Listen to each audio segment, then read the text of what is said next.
일본이 발칵 뒤집혔습니다. 도쿄 거리에는 한글이 넘쳐나고 서점 진열대부터 오프린트, 10대들의 SNS까지 한글로 도배되는 초유의 사태가 벌어지고 있어요. 더 놀라운 사실은 일본 학생들이 이제 일본어를 한글로 표기하기 시작했다는 점입니다. 그 이유가 단순한 K-팝 열풍 때문이 아니라 충격적인 실용성에 있었다니. 과연 무슨 일이 벌어지고 있는 걸까요?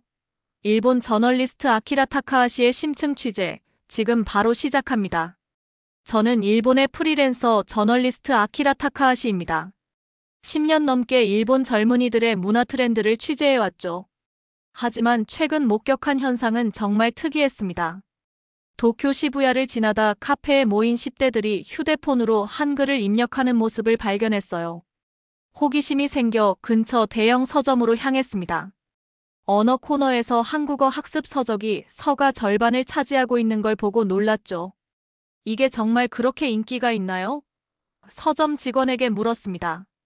네, 최근 6개월 사이 한국어 교재 판매량이 전년 대비 68% 증가했어요. 특히 10대가 많이 찾아요. 인스타그램에서 샵 일본 샵 10대 샵 한글 해시태그를 검색해봤어요. 일본 10대들이 일상을 기록하며 일본어와 한글을 섞어 쓰는 게시물이 많았습니다. 오늘 학교 힘들었다. 키읔키읔키읔 근데 새 친구 사귀어서 좋았음 유유. 하라주쿠 거리의 패션 매장에서는 한글이 새겨진 티셔츠도 발견했어요. 꿈, 사랑, 희망 같은 단어들이 디자인 요소로 사용되고 있었습니다. 매장 직원은 한글이 가진 형태미가 디자인적으로 매력적이라고 해요. 또 다른 사람들이 뜻을 모르니 나만의 비밀 메시지 같은 느낌이죠. 라고 설명했습니다. 저녁에 카페에 앉아 메모를 정리했어요. 서점의 한국어 관련 서적 6개월 사이 68% 증가. SNS에는 한글을 섞어 쓰는 10대들의 게시물 다수. 패션 브랜드에서도 한글을 디자인 요소로 활용 중. 이게 정말 단순히 K-팝 때문일까요? 아니면 더 깊은 이유가 있을까요? 커피를 마시며 생각했습니다. 내일은 고등학생들을 직접 만나봐야겠다. 이 현상의 실체를 파악하는 것, 그것이 다음 목표였어요. 집으로 돌아가는 전철 안에서 주변을 둘러봤습니다. 스마트폰을 보고 있는 젊은이들 중 몇몇은 분명히 한글 키보드를 사용하고 있었죠. 창밖으로 흐르는 도쿄의 불빛을 바라보며 생각에 잠겼습니다. 분명 이건 단순한 문화적 동경을 넘어선 뭔가가 있다는 느낌이 들었어요. 집에 도착해 노트북을 열고 메모를 정리했습니다. 내일의 인터뷰를 위한 질문들을 준비하면서 가슴이 설렜죠. 10년 넘게 기자 생활을 해왔지만 이런 흥미로운 주제는 오랜만이었습니다. 이 현상이 단순한 유행인지 아니면 더 큰 문화적 변화의 시작점인지 알아내고 싶었어요. 알람을 맞추고 침대에 누웠습니다. 내일은 이른 아침부터 학교 앞에서 학생들을 만나야 했죠. 잠들기 전 마지막 생각은 한글이 정말 그렇게 매력적일까? 였습니다. 다음 날 아침, 저는 도쿄 시내의 미도리 고등학교 앞에 도착했습니다. 등교하는 학생들을 만나기 좋은 시간이었죠. 기자 신분증을 목에 걸고 친근한 미소로 학생들에게 다가갔습니다. 안녕하세요. 주간 도쿄 소속 타카하시입니다. 요즘 젊은 세대의 문화 트렌드를 취재 중인데 잠시 이야기 나눌 수 있을까요? 학생들이 모여들었어요. 첫 질문을 던졌습니다. 혹시 한글을 배우는 학생이 있나요? 놀랍게도 대부분의 학생들이 손을 들었습니다. 가슴이 두근거렸어요. 이렇게 많을 줄은 예상하지 못했습니다. 왜 한글을 배우게 되었나요? 사토 유카라는 여학생이 먼저 대답했습니다. BTS 팬이라서 시작했어요. 가사를 이해하고 싶었거든요. 근데 배우다 보니 정말 쓰기 쉽더라고요. 지금은 SNS에서 친구들과 대화할 때 자주 사용해요. 어떤 면에서 쉽다고 느껴요? 궁금했습니다. 감정 표현이 편해요. 웃겨요를 표현할 때 키읔키읔키읔, 슬플 때 유유 이렇게요. 일본어보다 더 직관적이고 빨리 쓸 수 있습니다. 야마모토 켄이라는 남학생도 말을 이었어요. 저는 K-팝 팬은 아니에요. 하지만 한글 자판이 일본어 입력보다 훨씬 빠르다는 걸 알게 되었죠. 어떤 점에서 빠르다고 느껴요? 일본어로 문자 보낼 때 히라가나 입력하고 한자로 변환하는 과정이 있잖아요. 근데 한글은 바로 입력한 대로 글자가 완성돼요. 특히 긴 문장을 입력할 때 차이가 확실합니다. 스즈키 아이라는 여학생의 설명도 흥미로웠습니다. 한글이 과학적으로 설계된 문자라는 걸 알게 됐어요. 각 글자가 발음 방법을 그대로 반영하고 있어서 일단 원리만 이해하면 쉽게 읽을 수 있어요. 타나카 히로는 다른 이유를 말했습니다. 저는 미래의 한국 기업에서 일하고 싶어서요. 요즘 일본에서도 한국 기업들이 많이 활동하잖아요. 취업에 도움될 것 같아요. 이시다 메이는 웃으며 말했어요. 저는 한글이 예뻐 보여서 시작했어요. 디자인적으로도 매력적이죠. 지금은 일기를 한글로 써요. 다른 사람들이 읽지 못하니까 비밀 일기처럼 쓸 수 있어서 좋습니다.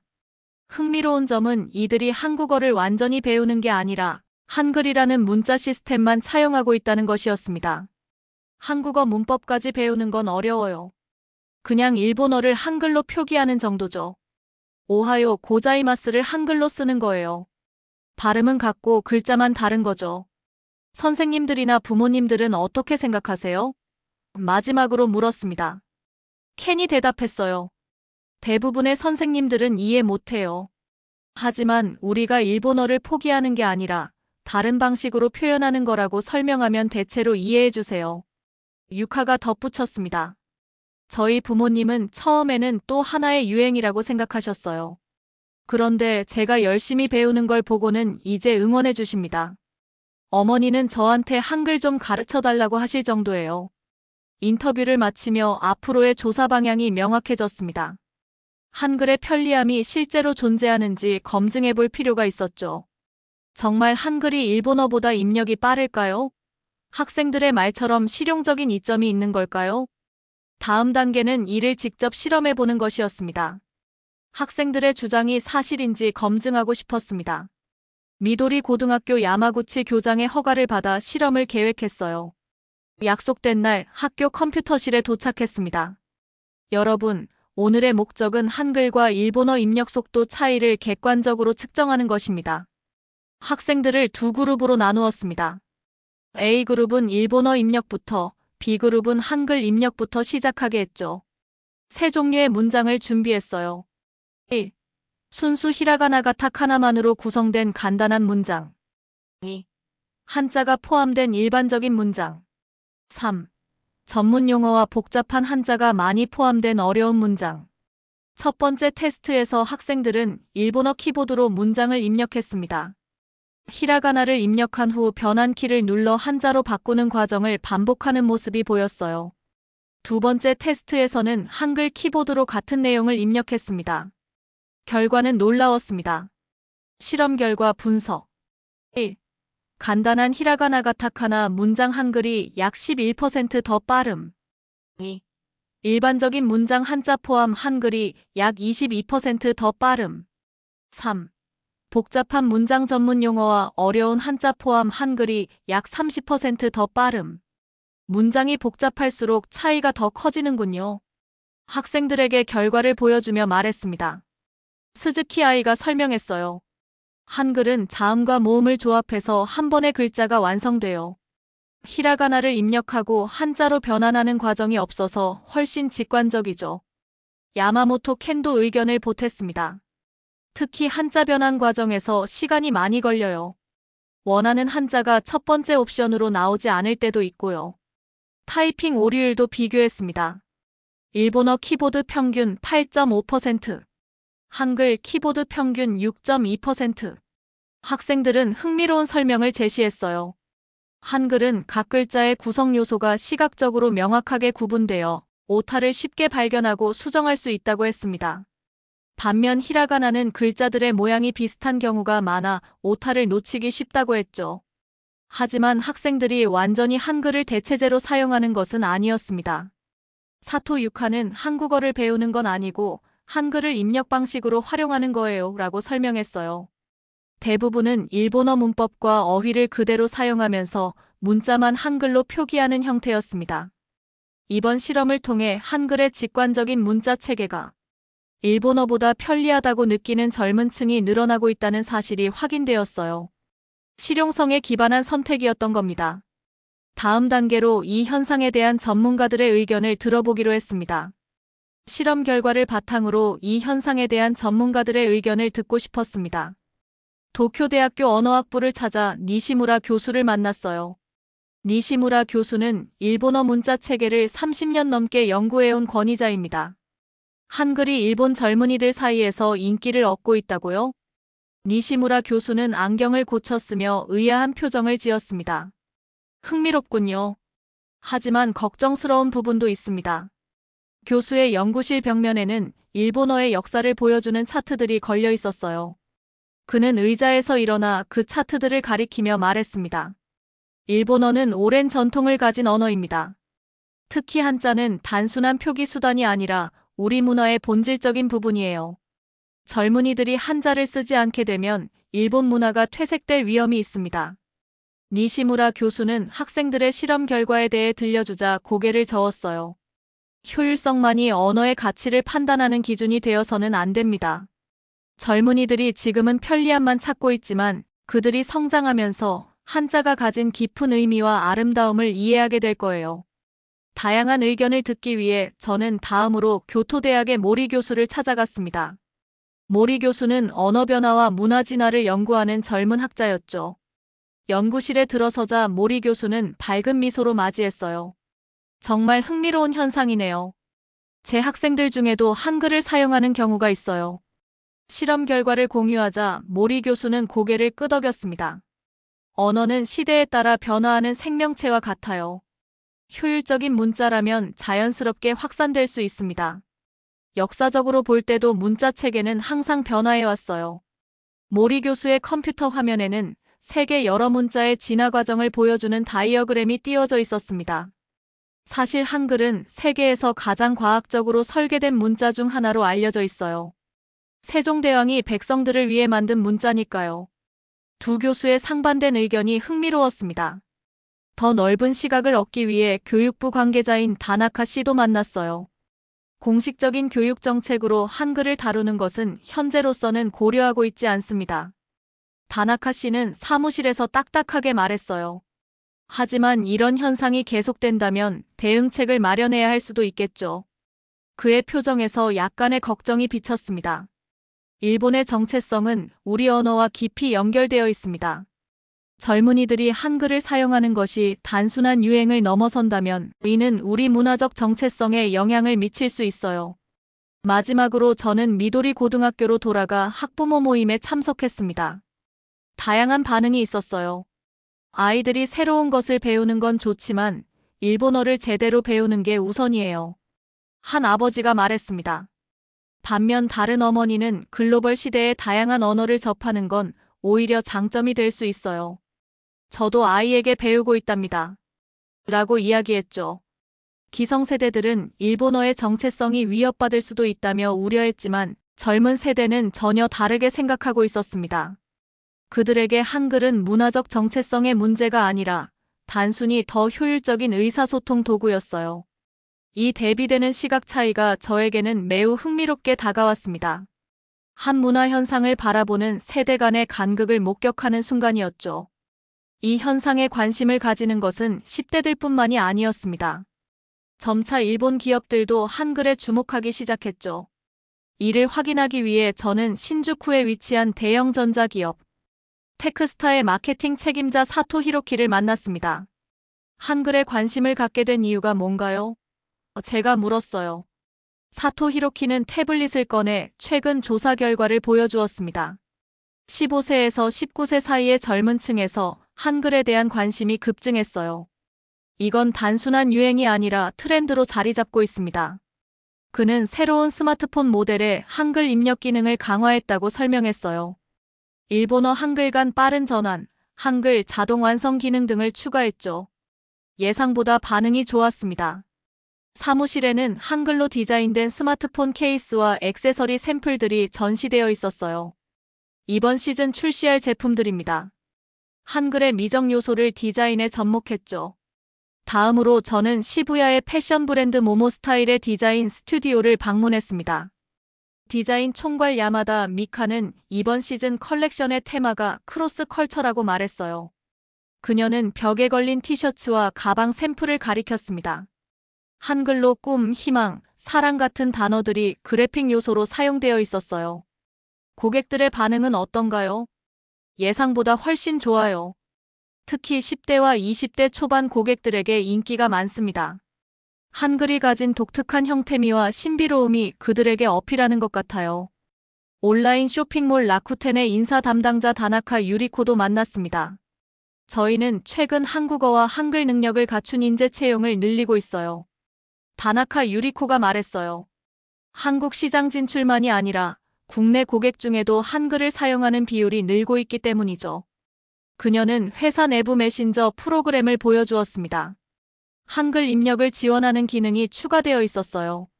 직원들 사이에서도 한글로 소통하는 경우가 늘고 있습니다. 특히 젊은 직원들 사이에서요.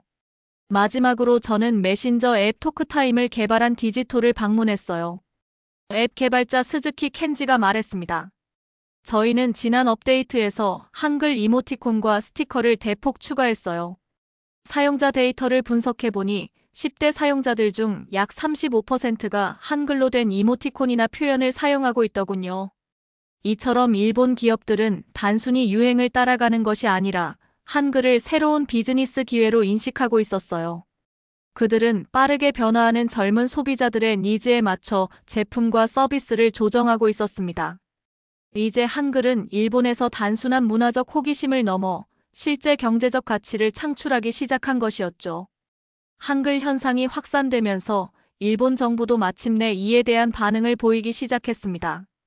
이를 취재하기 위해 저는 도쿄 중심부에 위치한 교육부를 방문했어요. 차분한 분위기의 회의실에서 교육부 정책 담당관 이토 마사유키를 만났습니다. 그는 단정한 정장 차림으로 저를 맞이했어요.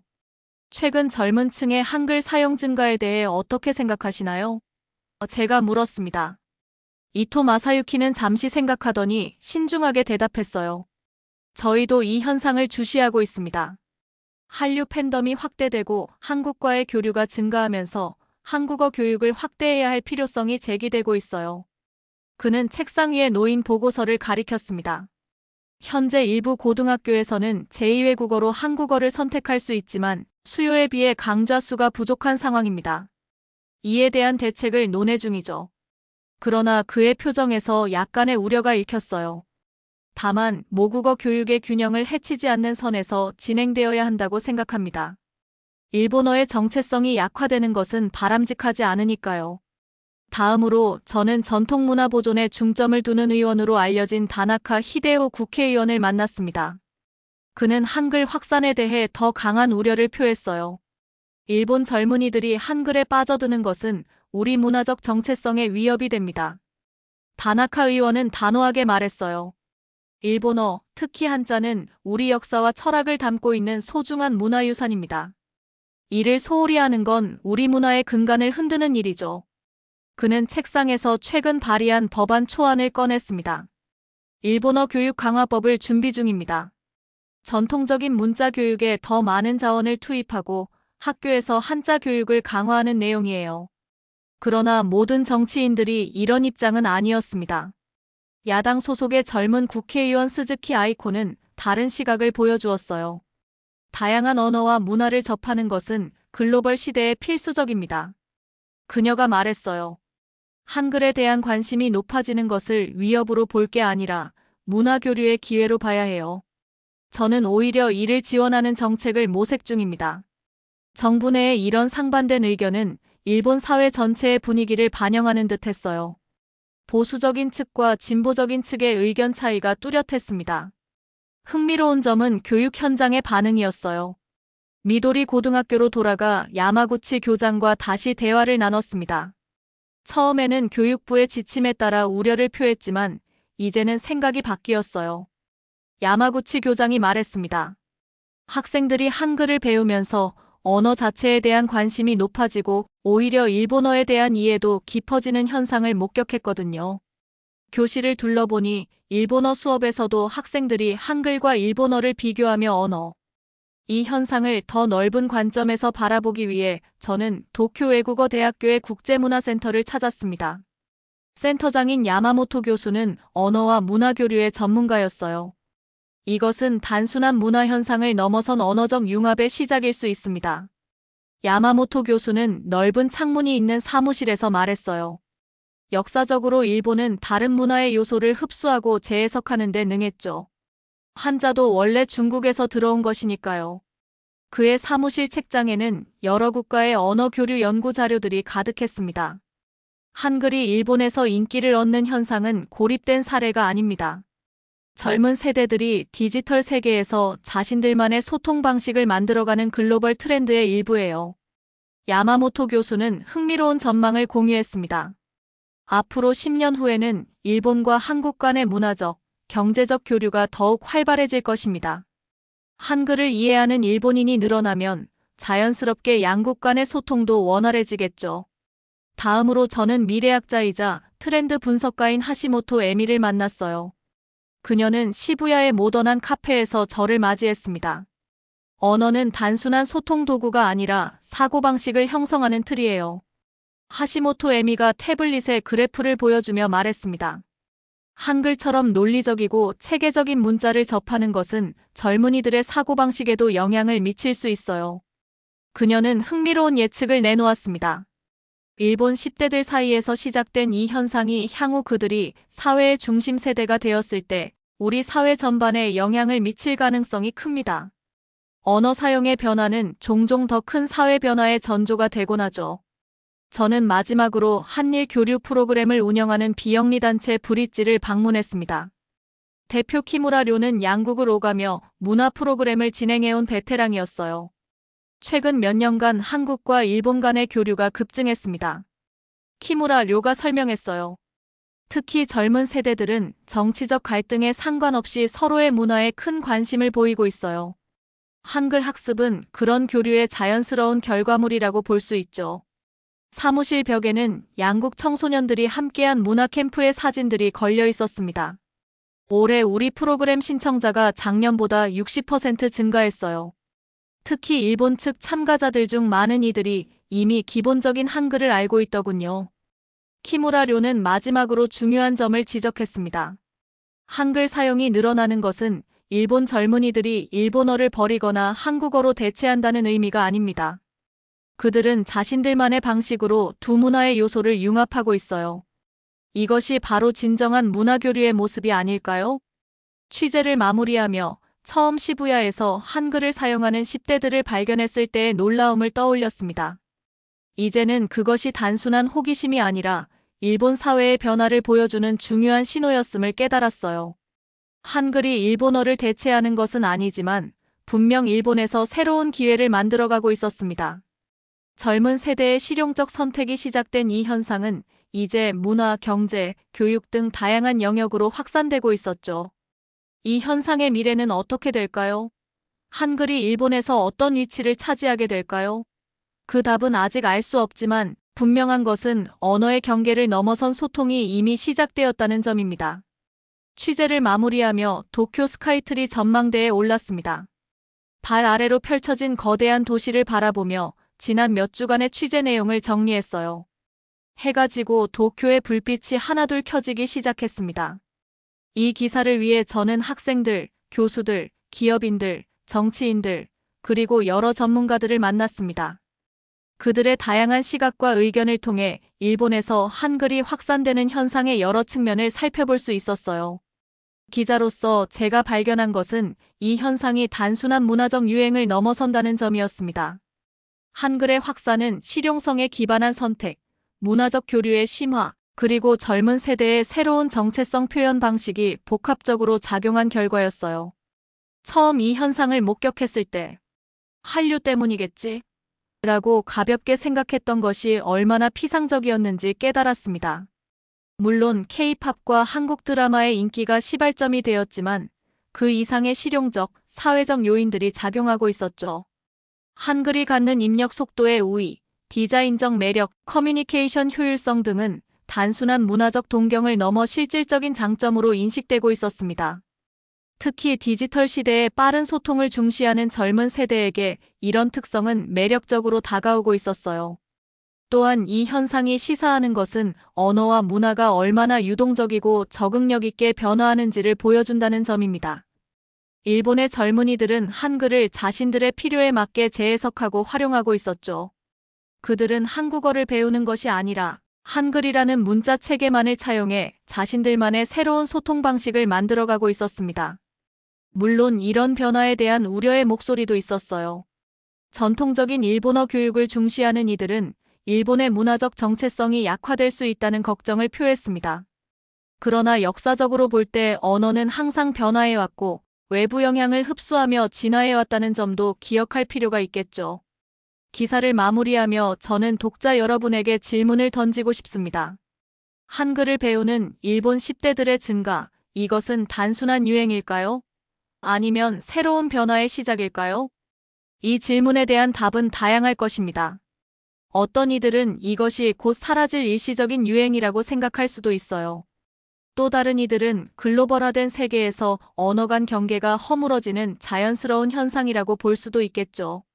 하지만 제가 취재 과정에서 느낀 것은 이 현상이 단순히 흘러가는 트렌드가 아니라 좀 더 깊은 사회적, 문화적 변화를 반영한다는 점이었습니다. 젊은 세대가 자신들만의 방식으로 세계와 소통하고 문화적 경계를 넘나들며 새로운 정체성을 형성해가는 과정의 일부라고 볼 수 있겠죠. 여러분은 어떻게 생각하시나요? 이 현상이 앞으로 어떻게 발전해 갈 것이라고 예상하시나요? 언어와 문화의 경계가 점점 희미해지는 이 시대에 우리는 이런 변화를 어떻게 받아들이고 대응해야 할까요? 여러분의 생각을 댓글로 남겨주세요. 다양한 의견과 시각을 통해 이 흥미로운 현상에 대한 대화를 이어나갔으면 합니다. 오늘 이야기는 여기까지입니다. 여러분들의 구독과 좋아요는 영상 제작에 큰 힘이 됩니다. 긴 영상 시청해주셔서 감사합니다.